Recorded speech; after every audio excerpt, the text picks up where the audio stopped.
Tema 14. Detención, parada y estacionamiento. 1. Concepto de detención y parada. 1.1. Diferencia entre parada y detención. 2. Concepto de estacionamiento. 2.1. Diferencia entre parada y estacionamiento. 3. Parada y estacionamiento, su realización. 3.1. Observación de los retrovisores. 3.2. Señalización de la maniobra. 3.3. Selección del lugar. 3.4. Ejecución de la maniobra. 4. Detenciones por emergencia. 5. Inmovilizaciones decretadas por los agentes de la autoridad. 5.1. Supuestos relacionados con el conductor. 5.2. Supuestos relacionados con el vehículo. 5.3. Alzamiento de la inmovilización. 5.4. Gastos de la inmovilización. 6. Retirada y depósito del vehículo. 6.1. Casos en los que se podrá proceder a la retirada del vehículo. 6.2. Gastos originados por la retirada. 7. Tratamiento residual de vehículo. 7.1. Casos en los que se puede ordenar el traslado. Recopilación de artículos citados. No es una casualidad que en este tema aparezcan estos tres conceptos. Se ha creído oportuno hacerlo así debido, por un lado, al equívoco casi generalizado que existe entre los conceptos de parada y detención, y por otro, a la similitud existente entre parada y estacionamiento, que en algunas ocasiones también lleva a que se interpreten erróneamente. 1. Concepto de detención y parada. Se considera detención, de acuerdo con el epígrafe 80 del anexo 1 de la Ley sobre Tráfico, Circulación de Vehículos a Motor y Seguridad Vial, la inmovilización de un vehículo por emergencia, por necesidad de la circulación o para cumplir algún precepto reglamentario. Parada. Es la inmovilización de un vehículo durante un tiempo inferior a 2 minutos, sin que el conductor pueda abandonarlo según el epígrafe 81 del mismo anexo y ley. Diferencia entre parada y detención. No se pueden confundir los conceptos de detención y parada. Detención es distinto a parada. Las diferencias fundamentales entre ambos son las siguientes. A. La parada es voluntaria. La detención viene impuesta, ya que esta última es casual y motivada por las necesidades del tráfico, el cumplimiento de las señales o normas de la circulación o provocada por alguna emergencia. B. La parada se realiza generalmente abandonando la corriente circulatoria para quedar situado fuera de ella. Esto se desprende de las normas que regulan la colocación final del vehículo en esta maniobra y que serán expuestas más adelante. La detención se realiza normalmente dentro de la corriente circulatoria, debido a alguna señal o norma que la imponga, y solo fuera de ella en algunos casos cuando la causa que lo origina es una emergencia. C. La parada no puede exceder de un tiempo máximo determinado. La detención sí, porque su duración depende de las circunstancias que la motiven. En efecto, al estar la detención impuesta por circunstancias de emergencia, señales o normas de circulación, el tiempo de inmovilización puede ser breve o, por el contrario, dilatado según sean los factores que la originaron. D. La parada es una maniobra y la detención no. No todo ello de acuerdo con lo expuesto en el tema 9 sobre el concepto de maniobra. Por todo lo expuesto, queda claro que ambos conceptos son totalmente diferentes y, por tanto, cada vez que se aluda a uno concreto de ellos, se tendrá que hacer utilizando correctamente el vocablo adecuado, no empleando como un sinónimo del otro. 2. Concepto de estacionamiento. El estacionamiento es la inmovilización de un vehículo que no se encuentra en situación de detención o de parada según el epígrafe 82 del anexo 1 de la Ley sobre Tráfico, Circulación de Vehículos a Motor y Seguridad Vial. 2.1. Diferencia entre parada y estacionamiento. Lo cierto es que entre estos dos conceptos no tienen que haber posibilidad de confusión al encontrarse perfectamente definidos, siendo la única afinidad de la voluntariedad del conductor de llevarlos a cabo.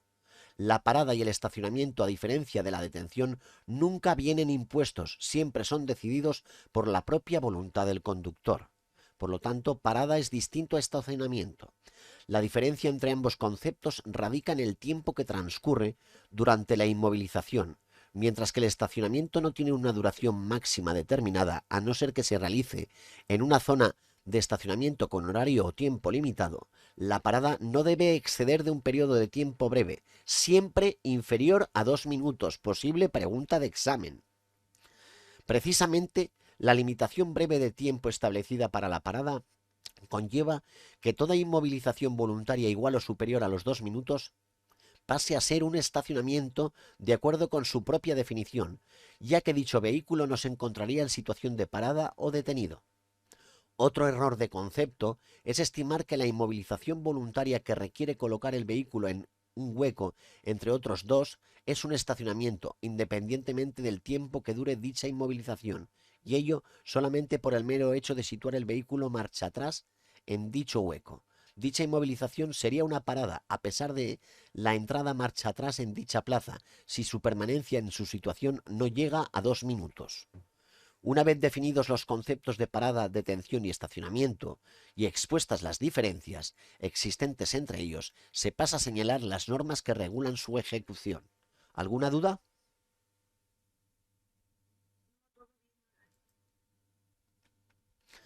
3. Parada y estacionamiento, su realización. Al ser maniobras básicas de circulación, una vez más habrá que recurrir para su realización a la aplicación de la regla de seguridad correspondiente. Es la misma regla que ya ha sido expuesta para la ejecución de la maniobra de incorporación al tráfico y desplazamiento lateral, tema 9, y cambio de sentido de marcha, tema 13. Así pues, antes de iniciar esta maniobra se comprobará 1. Si pueden realizarse. 2. Se advertirá a los demás usuarios por medio de la señalización luminosa o el brazo la intención de realizarlas. 3. Se llevará a cabo seleccionando previamente el lugar y reduciendo la velocidad progresivamente. 3.1. Observación de los retrovisores. Como ya ha ocurrido en otras maniobras, la previa comprobación a través de los espejos retrovisores no viene impuesta por una norma específica que establezca dicha obligación, pero es una elemental norma de seguridad, un requisito tácito y previo si se desea cumplir con otros preceptos, tales como anunciar la intención a los demás usuarios o el no constituir riesgo u obstáculo a la circulación. 3.2. Señalización de la maniobra. Los conductores están obligados a advertir al resto de los usuarios de la vía acerca de las maniobras que vayan a efectuar con sus vehículos. Como norma general, dichas advertencias se harán con la señalización luminosa del vehículo o en su defecto con el brazo. La validez de las maniobras con el brazo quedará subordinada a que sean perceptibles por los demás usuarios de la vía y anularán cualquier otra indicación óptica que los contradiga. El conductor debe advertir ópticamente su propósito de inmovilizar el vehículo o de frenar su marcha de modo considerable. Tales advertencias ópticas se efectuarán con antelación suficiente a la iniciación de la maniobra, y si son luminosas permanecerán en funcionamiento hasta que termine aquella. La intención de inmovilizar el vehículo o de frenar su marcha de modo considerable deberá advertirse siempre que sea posible, mediante el empleo reiterado de las luces de frenado, o bien moviendo el brazo alternativamente de arriba a abajo con movimientos cortos y rápidos. Si la inmovilización se realizara para parar o estacionar, deberá utilizarse además el indicador luminoso de dirección correspondiente al lado en que vaya a efectuarse aquella, si el vehículo dispone de dicho dispositivo. 3.3. Selección del lugar. La parada o el estacionamiento de un vehículo en vías interurbanas debe efectuarse siempre fuera de la calzada, en el lado derecho de esta y dejando libre la parte transitable del arcén. Estos son posibles preguntas de examen. Cuando en vías urbanas y travesías tenga que realizarse en la calzada o en el arcén, se situará en el vehículo lo más cerca posible de su borde derecho, salvo en vías de sentido único, en las que se podrá situar también en el lado izquierdo. Debe asimismo observarse lo dispuesto al efecto en las ordenanzas que dictan las autoridades municipales, de acuerdo con lo que se recoge en el párrafo que sigue a las prohibiciones de estacionamiento en la página siguiente. Queda prohibido parar y estacionar en las curvas y cambios de rasante de visibilidad reducida o en sus proximidades y en los túneles, pasos inferiores y tramos de vía afectados por la señal túnel. En pasos a nivel, pasos para ciclistas, pasos para peatones. En los carriles o partes de la vía reservados exclusivamente para la circulación o para el servicio de determinados usuarios. En las intersecciones y en sus proximidades si se dificulta el giro a otros vehículos o en vías interurbanas si se genera peligro por falta de visibilidad. Sobre los raíles de tranvía o tan cerca de ellos que pueda entorpecer su circulación. En los lugares donde se impida la visibilidad de la señalización a los usuarios a quienes les afecte u obligue a hacer maniobras. En autopistas o autovías, salvo en las zonas habilitadas para ello. En los carriles destinados al uso exclusivo de transporte público urbano o en los reservados para las bicicletas. En las zonas destinadas para estacionamiento y parada de uso exclusivo para el transporte público urbano. En las zonas señalizadas para uso exclusivo de minusválidos y pasos para peatones. Queda prohibido estacionar en los siguientes casos: en los lugares habilitados por la autoridad municipal, como el de estacionamiento con limitación horaria, sin colocar el distintivo que lo autoriza, o cuando colocado el distintivo se mantenga estacionado el vehículo en exceso sobre el tiempo máximo permitido por la ordenanza municipal. En zonas señalizadas para carga y descarga, en zonas señalizadas para uso exclusivo de minusválidos, sobre las aceras, paseos y demás zonas destinadas al paso de peatones.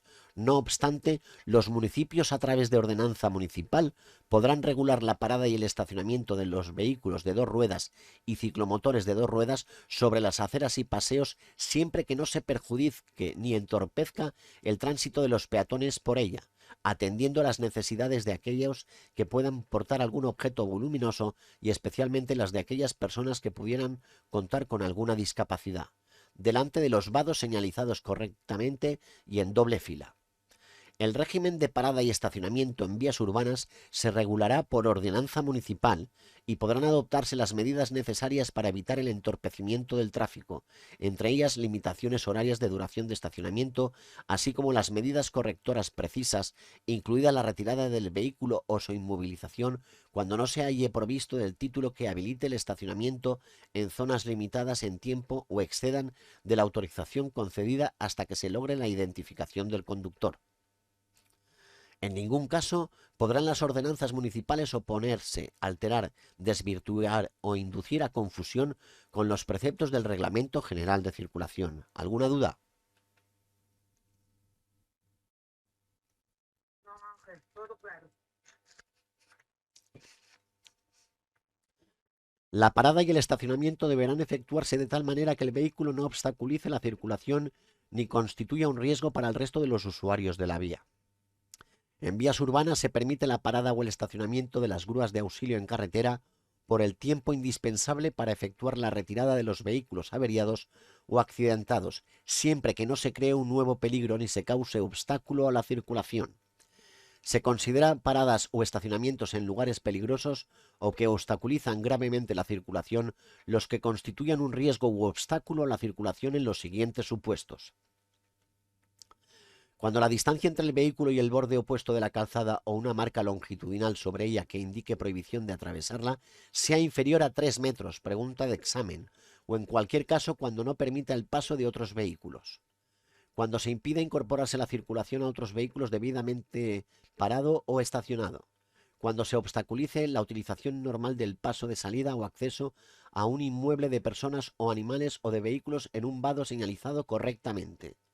Cuando se obstaculice la utilización normal de los pasos rebajados para disminuidos físicos. Cuando se efectúen en las medianas separadores, isletas u otros elementos de canalización del tráfico. Cuando se impida el giro autorizado por la señal correspondiente. Cuando el estacionamiento tenga lugar en una zona reservada a carga y descarga durante las horas de utilización. Cuando el estacionamiento se efectúe en doble fila sin conductor. Cuando el estacionamiento se efectúe en una parada de transporte público señalizada y delimitada. Cuando el estacionamiento se efectúe en espacios expresamente reservados a servicios de urgencia y seguridad. Cuando el estacionamiento se efectúe en espacios prohibidos en vía pública, calificada de atención preferente especialmente señalizados.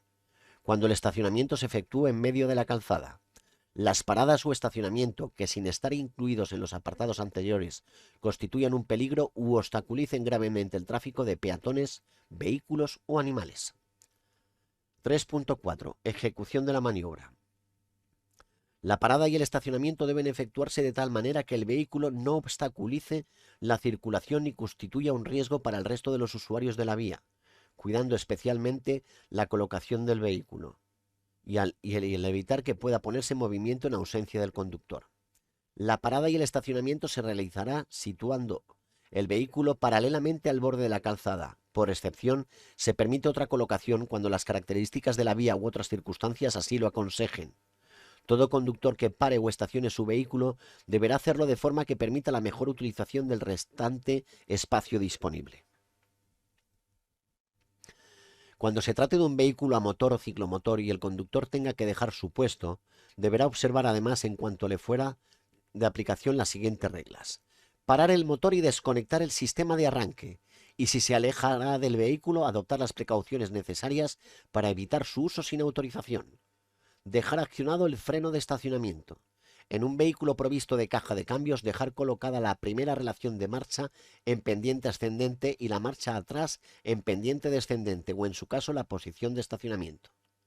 Cuando se trate de un vehículo de más de 3.500 kilogramos de masa máxima autorizada, de un autobús o de un conjunto de vehículos y la parada o el estacionamiento se realice en un lugar con una sensible pendiente, su conductor deberá además dejarlo debidamente calzado, bien sea por medio de la colocación de calzos, sin que pueda emplear a tales fines elementos como piedras u otros no destinados de modo expreso a dicha función, bien por apoyo de una de las ruedas directrices en el bordillo de la acera, inclinando aquella hacia el centro de la calzada en las pendientes ascendentes y hacia afuera en las pendientes descendentes. Los calzos, una vez utilizados, deberán ser retirados de las vías al reanudar la marcha.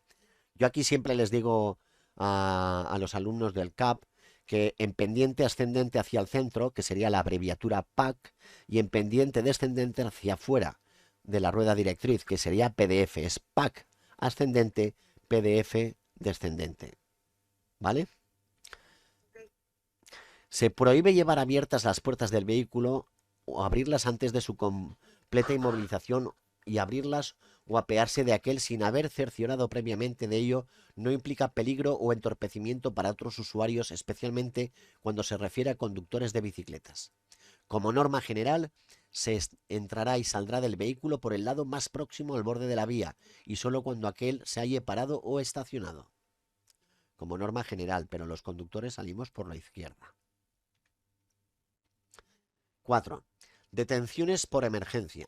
Cuando por razones de emergencia no sea posible situar el vehículo fuera de la calzada y de la parte transitable del arcén, se observarán las normas expuestas anteriormente y las que a continuación se citan en cuanto sean aplicables.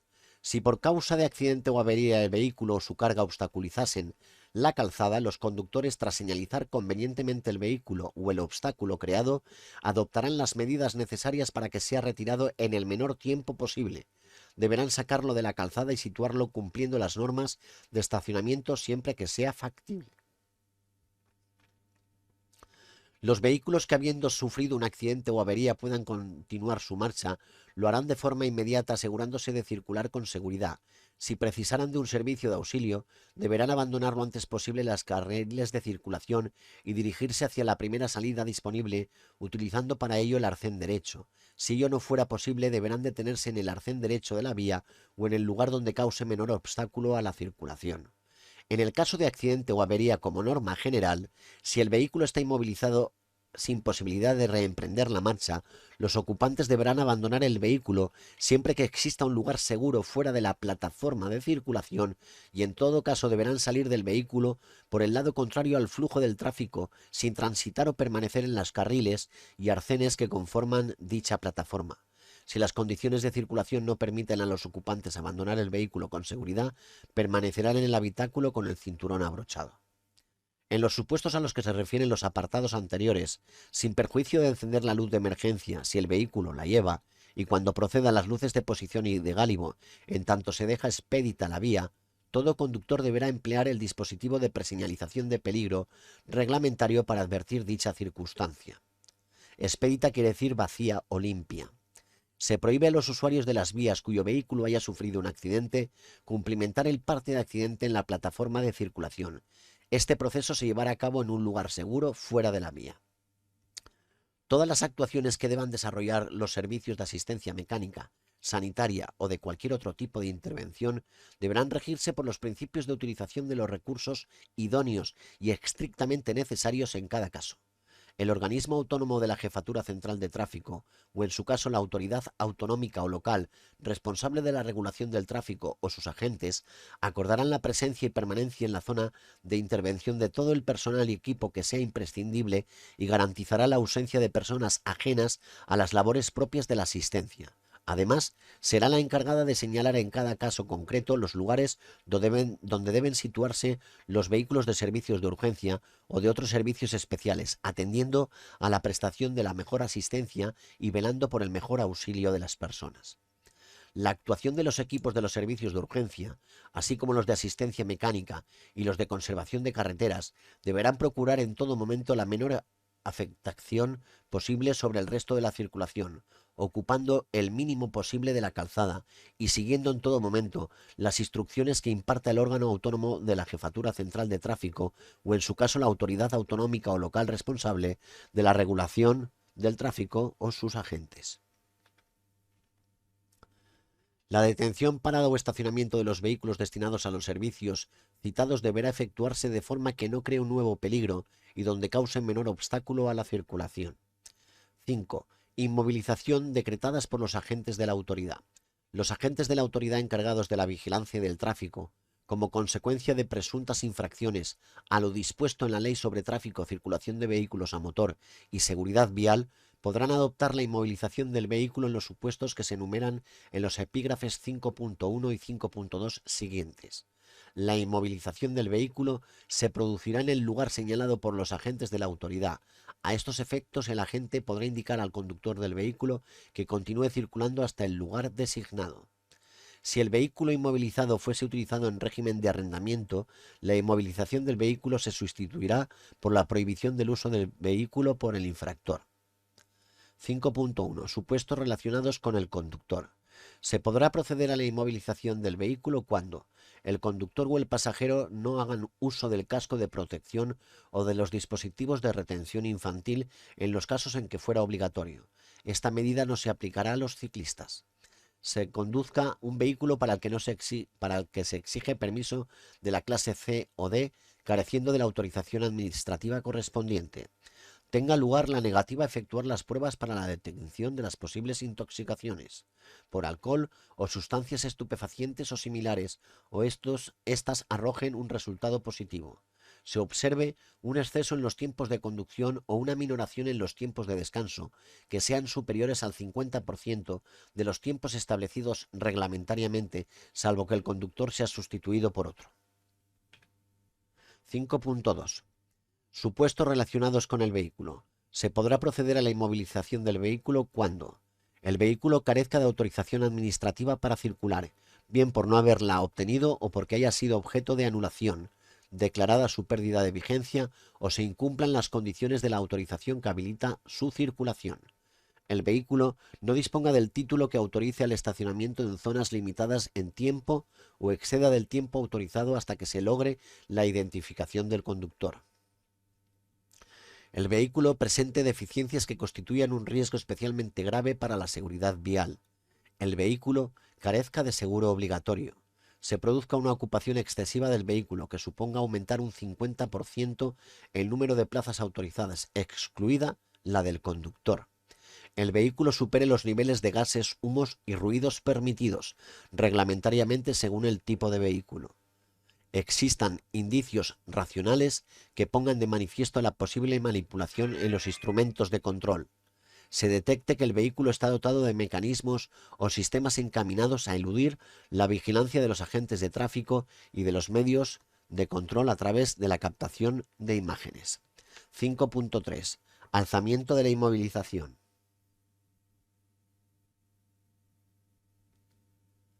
La inmovilización se levantará en el momento en que se cese la causa que lo motivó.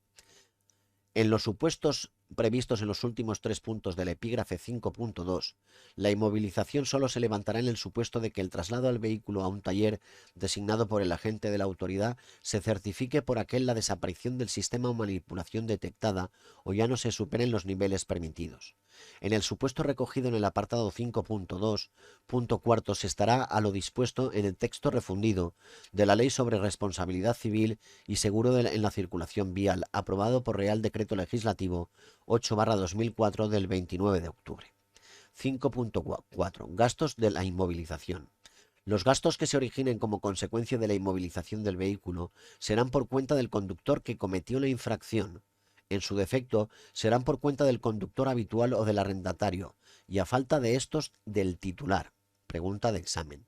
Los gastos deberán ser abonados como requisito previo a levantar la medida de inmovilización, sin perjuicio del correspondiente derecho de defensa y de la posibilidad de repercutirlos sobre la persona responsable que haya dado lugar a que la Administración adopte dicha medida. En los supuestos previstos en el apartado 5.2, séptimo, octavo y noveno, los gastos de la inspección correrán de cuenta del denunciado si se acredita la infracción. 6. Retirada y depósito del vehículo. La autoridad encargada de la gestión del tráfico podrá proceder, si el obligado a ello no lo hiciera, a la retirada del vehículo de la vía y su depósito en el lugar que se designe. La Administración deberá comunicar la retirada y depósito del vehículo al titular en el plazo de 24 horas. La comunicación se efectuará a través de la dirección electrónica vial si el titular dispusiese de ella. 6.1. Casos en los que se podrá proceder a la retirada del vehículo. Se podrá proceder a la retirada del vehículo de la vía y su depósito en los siguientes casos. A. Siempre que constituya peligro o cause graves perturbaciones a la circulación de vehículos o peatones o deteriore algún servicio o patrimonio público. B. En caso de accidente que impida continuar su marcha. C. Cuando procediendo legalmente a inmovilización del vehículo no hubiera lugar adecuado para practicarla sin obstaculizar la circulación de los vehículos o personas. D. Cuando inmovilizado un vehículo de acuerdo con lo dispuesto en los epígrafes 5.1 y 5.2 no cesasen las causas que motivaron la inmovilización. E. Cuando un vehículo permanezca estacionado en lugares habilitados por la autoridad municipal como zonas de aparcamiento reservado para el uso de personas con discapacidad sin colocar el distintivo que lo autoriza. F. Cuando un vehículo permanezca estacionado en los carriles o partes de la vía reservados exclusivamente para la circulación o para el servicio de determinados usuarios y en las zonas reservadas a la carga y descarga. G. Cuando un vehículo permanezca estacionado en lugares habilitados por la autoridad municipal, como el estacionamiento con limitación horaria sin colocar el distintivo que lo autoriza, o cuando se rebase el triple del tiempo abonado conforme a lo establecido en la ordenanza municipal. H. Cuando obstaculicen, dificulten o supongan un peligro para la circulación. 6.2. Gastos originados por la retirada. Salvo en los casos de sustracción u otras formas de utilización del vehículo en contra de la voluntad de su titular debidamente justificadas, los gastos que se originen como consecuencia de la retirada a la que se refiere el apartado anterior serán por cuenta del titular del arrendamiento del conductor habitual, según el caso, que deberá abandonarlos como requisito previo a la devolución del vehículo sin perjuicio del derecho de recurso que le asiste y de la posibilidad de repercutirlos sobre el responsable del accidente, del abandono del vehículo o de la infracción que haya dado lugar a la retirada. 7. Tratamiento residual del vehículo. La Administración competente en materia de ordenación y gestión del tráfico podrá ordenar el traslado del vehículo a un centro autorizado de tratamiento de vehículos para su posterior destrucción y descontaminación. Con anterioridad a la orden de traslado del vehículo, la Administración requerirá al titular del mismo, advirtiéndole de que no procederá a su retirada en el plazo de un mes, se procederá a su traslado al centro autorizado de tratamiento. 7.1. Casos en los que se puede ordenar el traslado. Cuando haya transcurrido más de 2 meses desde que el vehículo fuera inmovilizado o retirado de la vía pública y depositado por la Administración y su titular no hubiera formulado alegaciones. Cuando permanezca estacionado por un periodo superior a un mes en el mismo lugar y presente desperfectos que hagan imposible su desplazamiento por sus propios medios o le falten las placas de matrícula. Cuando recogido un vehículo como consecuencia de avería o accidente del mismo en un recinto privado, su titular no lo hubiera retirado en el plazo de 2 meses. En el último supuesto, el propietario responsable del lugar o recinto deberá solicitar de la Jefatura Provincial de Tráfico autorización para el tratamiento residual del vehículo. A estos efectos deberá aportar la documentación que acredite haber solicitado al titular del vehículo la retirada de su recinto. En aquellos casos en que se estime conveniente, la Jefatura Provincial de Tráfico, los órganos competentes de las comunidades autónomas con competencias en materia de tráfico y el alcalde o autoridad correspondiente por delegación podrán acordar la sustitución de la destrucción del vehículo por su adjudicación a los servicios de vigilancia y control del tráfico respectivamente en cada ámbito. Y hasta aquí el tema de hoy. ¿Alguna duda, compañeros? Todo correcto, Ángel. Bueno, lo único que os pido es que os suscribáis y que le deis a la campanita, ¿vale? Venga, muchas gracias.